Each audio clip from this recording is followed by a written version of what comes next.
এখানকার যে আমাদের সিঙ্গার সে বলতেছে সে 17 বছর পরে সে স্টেজে উঠে গান গাচ্ছে। আসলে 17 বছর পরে এই দেশের মানুষ মুক্ত বাতাসে নিঃশ্বাস নিচ্ছে।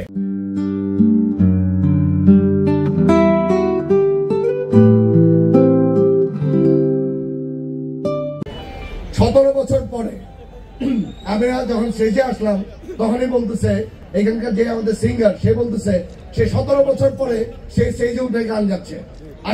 আসলে 17 বছর পরে এই দেশের মানুষ মুক্ত বাতাসে নিঃশ্বাস নিচ্ছে। 17 বছর পরে রূপগঞ্জের মানুষের প্রথম আপনার এরকম একটি অনুষ্ঠান করতে পেরেছে।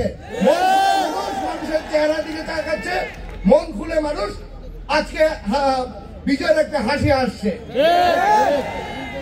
আমরা চেষ্টা করব প্রতি বছর যাতে এই ধরনের প্রোগ্রাম দল নির্বিশেষে সবাই মিলে একসাথে মিলে রূপগঞ্জের প্রতিটি মহলায়, প্রতিটি থানায়, মহলায় যাতে এরকম ধরনের প্রোগ্রাম হয়, আমরা ইনশাল্লাহ এই ধরনের চেষ্টা করব।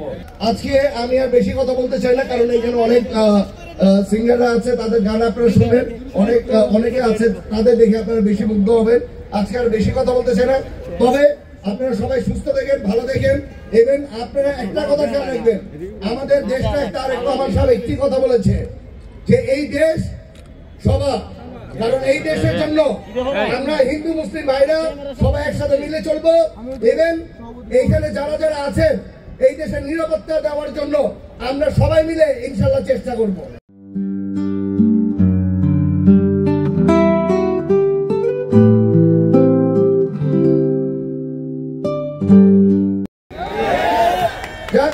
আপনারা সবাই সুস্থ থাকেন, ভালো থাকেন, এই বলে আমার বক্তব্য শেষ করছি। খোদা হাফেজ, বাংলাদেশ জিন্দাবাদ। আরেকবার যারা এত সুন্দর একটা আয়োজন করেছেন তারাও বিএনপি, ছাত্রদল, যুবদল এবং অঙ্গ সংগঠনের যারা আছেন সবাইকে আমার অন্তরের অন্তঃস্থল থেকে ধন্যবাদ জানাচ্ছি। আল্লাহ হাফেজ।